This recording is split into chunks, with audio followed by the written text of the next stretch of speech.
What is up, everybody? Hope you're all doing well. Welcome back to more CSGO news. Should be a fast episode, but still some huge stories out there. The first of which, going forward for all ESL events, it will be enabled show your team equipment. Now, on my thumbnail, I do apologize. It does mislead a few of you guys. Now, your teammates' equipment should be outlined, though, through smokes as well as through walls. It should enable players out there to have less communication and be just as effective. And I do believe majors already currently use this same system, so it's great it's being brought back by the Player Association, which I do believe is their first official strike or statement that I have actual note out there where the Player Association has now come together to make a decision and convince ESL and other organizers, hopefully otherwise, on the decision itself. And also, I believe it was back in the day where players were in uproar about this, and that's why it was hence taken away from many events. So maybe we're over that horizon and now bringing it back to a lot of events out there. Now, there are arguments on both sides of this. I myself thinking it would mean less communication and still just as effective. Some people out there arguing this means more communication, so we'll see how it does play out. But either way, it seems that many of the well-noted players out there who actually represent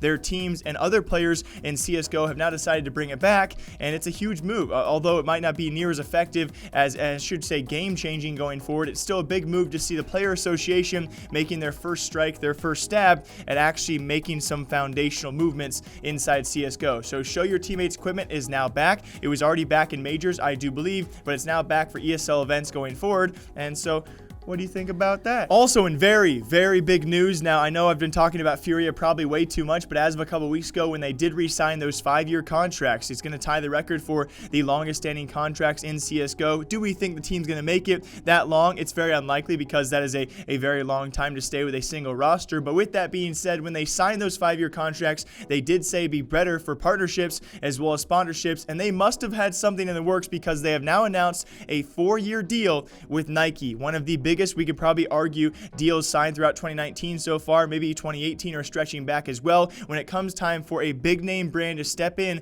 to CSGO, we have North. I think that's actually Adidas for them. Of course, Audi was Astralis. MIBR, they brought in Tinder. Most recently, though, Liquid, they brought in Marvel as a partnership for their clothing line as well. But this is a huge announcement, a 4-year deal with Nike for an esports competitive team.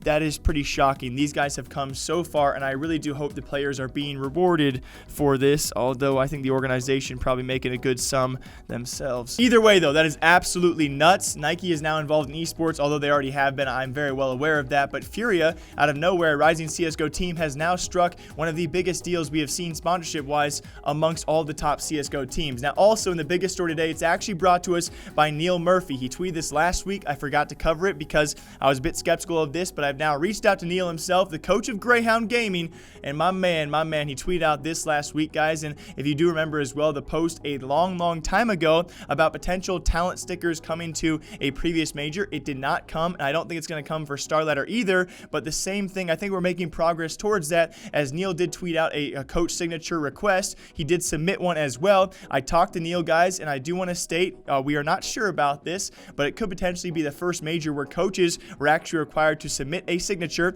It's not because, at least we do presume, it's not because if a player gets sick and a coach can stand in last second and get stickers. This might be the first major where coaches actually had to submit sticker signatures. With that being said, it is a potential possibility we could be seeing coach stickers this major. It's not 100% confirmed, but it is definitely possible to be a thing, which is very, very exciting, and I'm already thinking of ways I can possibly invest in this because I have to pay rent and I'm so broke. So if it's true, you heard it here first. If it's not true, you didn't, don't tell anyone. I said it, even though it's probably in the title already. Now, that last few announcements for all of you guys for CSGO news, it will be Cloud9. According to Monte Cristo on his show today, it will be Coach Valence for the Cloud9 roster to announce something pretty big for CSGO. I think we all agree. We're hoping it's not going to be a big sponsorship deal because I'm sick of seeing those as big announcements so far in the past few weeks. So hopefully going to be a CSGO roster announcement sometime soon today. Keep your eye out for that. Also, if you guys somehow do care, Virtus Pro is now benched Okalicious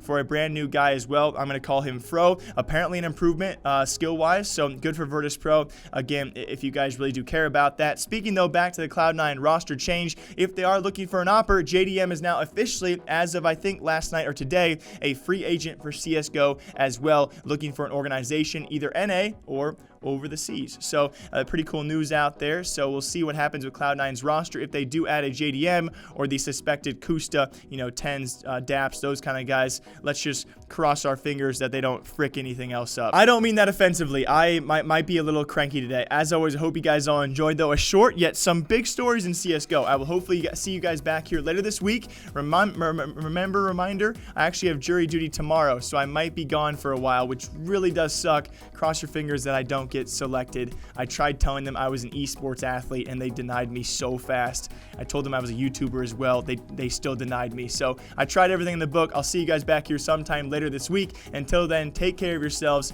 Thank goodness you're not me.